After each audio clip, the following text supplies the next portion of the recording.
Parce qu'on parlera également du prix de l'essence, c'est important parce que c'est le pouvoir d'achat. Auparavant, je voulais juste qu'on parle un peu de politique politicienne, parce que voilà, c'est vrai que ça fait partie aussi à quelques jours des élections. Et c'est Florian Philippot qui est le président des Patriotes et qui hier a rejoint Nicolas Dupont-Aignan plutôt qu'Éric Zemmour. Et si je dis plutôt qu'Éric Zemmour, c'est que les Patriotes avaient voté, ses membres, et ils avaient choisi plutôt Éric Zemmour à 40,46% des voix. Florian Philippot, bonjour. Merci d'être en direct avec nous. Finalement, vous aussi, vous êtes comme les autres. Il y a un vote et vous ne le respectez pas? Non, ne vous inquiétez pas, c'était extrêmement clair depuis le début. En fait, on a fait une consultation lorsque j'ai su, à cause des parrainages, que je ne pourrais pas être candidat. C'était fin février et on a tous les candidats qui sont arrivés à moins de 6%, sauf deux. Éric Zemmour, effectivement, 40% et Nicolas Dupont-Aignan, 29%. Et donc, j'ai dit tout de suite aux adhérents et aux instances des Patriotes que j'avais mandat de négociation avec deux candidats qui surnageaient par rapport aux autres, Nicolas Dupont-Aignan et Éric Zemmour. Mais il fallait remplir deux conditions, parce que sinon, c'est de la tambouille politicienne. Si c'est juste un soutien pour que moi, je prenne une place dans une campagne, mais en trahissant tout, c'est pas conforme à, je crois, des valeurs et des convictions. Les conditions, c'était qu'on puisse apporter un enrichissement à son programme présidentiel, premièrement, et deuxièmement, qu'aux législatives, on puisse préserver notre indépendance politique, celle des Patriotes. Il se trouve qu'avec Nicolas Dupont-Aignan, on a pu remplir ces conditions qu'on a présentées hier. J'ai pu apporter, dans une dynamique de rassemblement, une promesse de référendum sur l'appartenance à l'Union européenne pendant le quinquennat. Ça n'était pas dans son projet. Le confinement deviendra anticonstitutionnel. On va nationaliser au moins une banque. On pourra lutter contre les conflits d'intérêts en interdisant le pantouflage entre la haute fonction publique et le secteur privé. Voilà, j'ai pu apporter des choses et en même temps conclure un bel accord législatif souverainiste, gaulliste, de rassemblement, ouvert d'ailleurs à d'autres formations souverainistes si elles le souhaitent. Et on a étalé ça sur un petit accord qu'on a signé devant les caméras, devant les journalistes hier en conférence de presse. Mais Florian Philippot, moi j'ai l'impression qu'on se retrouve avec le référendum pour Maastricht en fait. Voilà que vous avez pourtant dénoncé, c'est-à-dire vos adhérents vous ont dit à 40,46%, on veut une alliance avec Zemmour. Et vous allez avec Nicolas Dupont-Aignan. Ça servait à rien ce vote? Ah non, pas du tout, ça m'a donné un mandat de négociation avec deux candidats. Parce qu'en dessous, vous aviez Marine Le Pen 6%, Jean Lassalle 4%, Mélenchon 3%, etc. Donc il n'y avait aucun qui se dégageait, sauf deux candidats, et les choses étaient très claires. Mais c'est tellement, je vais vous dire, c'est tellement démocratique qu'on est en train de refaire une consultation depuis hier. Tous les adhérents sont en train de voter sur l'accord qui a été présenté. Donc je vais dire, on est démocratique. Avant que l'accord soit validé. Pardon ? C'est-à-dire que vous rejoignez Nicolas Dupont-Aignan avant que l'accord soit validé par vos adhérents. Vous n'avez pas l'impression que tout est fait à l'envers ?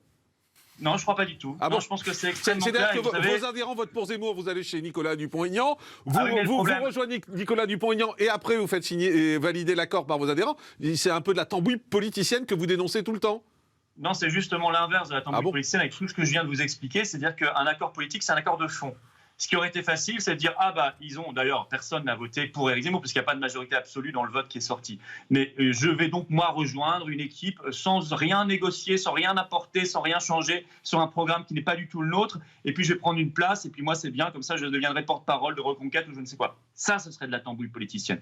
Je suis allé voir l'équipe Zemmour, ils n'ont pas manifesté beaucoup d'enthousiasme, je dois vous le dire, parce que depuis le contexte de la guerre d'Ukraine, leur campagne est plus difficile. Donc, je pense qu'ils sont dans un contexte beaucoup plus compliqué pour eux. C'est une guerre qui profite essentiellement à Emmanuel Macron, ils l'ont compris, donc je pense que tout a changé pour eux en 3-4 semaines, je peux le comprendre. Chez Nicolas Dupont-Aignan, j'ai trouvé cet enthousiasme, cette dynamique de rassemblement, et nous avons pu faire quelque chose, je crois, de grand, d'historique dans le milieu souverainiste qui a toujours été divisé. Là, on est unis. Et on a pu remettre le Frexit dans cette campagne présidentielle, puisqu'il avait été chassé par l'éviction des seuls candidats qui portaient clairement le Frexit dans leur projet. J'en suis extrêmement heureux. Voilà, je pense, vous savez, je vois quelques militants de Reconquête de Zemmour qui sont déçus, voire qui m'agressent sur les réseaux sociaux. Je peux parfaitement le comprendre. Je pense qu'ils auraient aimé qu'on les rejoigne, mais moi, je suis désolé.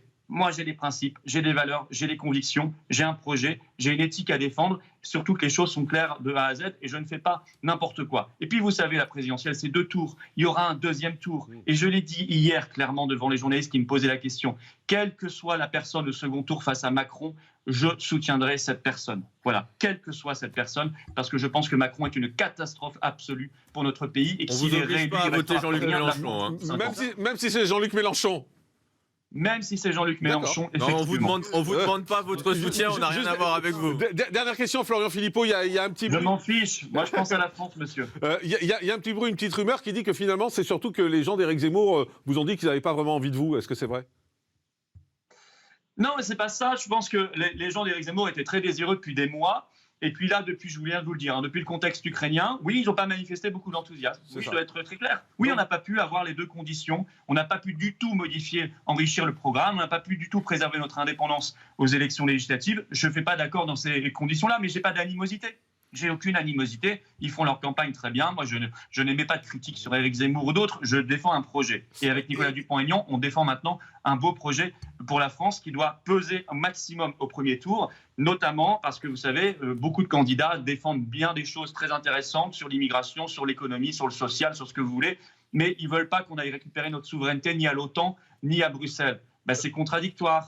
Moi, j'aime bien et je suis content qu'on repose cette question-là dans le débat présidentiel. Ça me paraît central. Juste un petit mot, parce qu'il y a Aurélien Lecoq de la France Insoumise qui bouge, je vois sur son siège. Vous avez envie de parler à Florian Philippot, allez-y. Non, mais simplement pour dire que vous ferez bien ce que vous voulez dans l'isoloir, mais que nous n'avons rien à voir avec vous, que nous n'avons que faire d'un éventuel soutien au second tour, puisque nous pensons que, comme partie prenante de l'extrême droite, vous défendez quelque chose de xénophobe et qui n'a rien à voir, ni de près ni de loin, avec Jean-Luc Mélenchon. Par contre, ce qui est assez amusant, c'est que, depuis tout à l'heure, on revient sur le mercato et les tambouilles de la droite et l'extrême droite. De toute façon, en ce moment, ça bouge beaucoup. Ça fait des semaines que les uns passent chez les autres. Mais qu'à un moment, peut-être qu'il faudrait qu'on puisse avoir un débat dans cette campagne présidentielle qui soit porté sur le fond, qui soit pris sérieusement. Parce que, je vous le rappelle, on décide de l'avenir du pays dans 4 semaines. Et je crois qu'il faut arrêter. C'est plus le moment de commencer, 3 semaines, de commencer à changer d'écurie, etc. Dans cette campagne, on a l'impression qu'à part Jean-Luc Mélenchon, personne n'a de programme et personne. C'est votre impression. C'est votre impression et vous êtes le seul à la partager. Qui d'autre a un programme? Là, c'est pas sérieux. Est-ce que M. Philippot n'a pas donné une seule proposition? Allez-y, alors, il veut répondre, allez-y. Vous n'avez pas donné une seule proposition? Non, mais attendez, parce que je ne l'ai pas interrogé dessus non plus. Non, on parle que de la tambouille.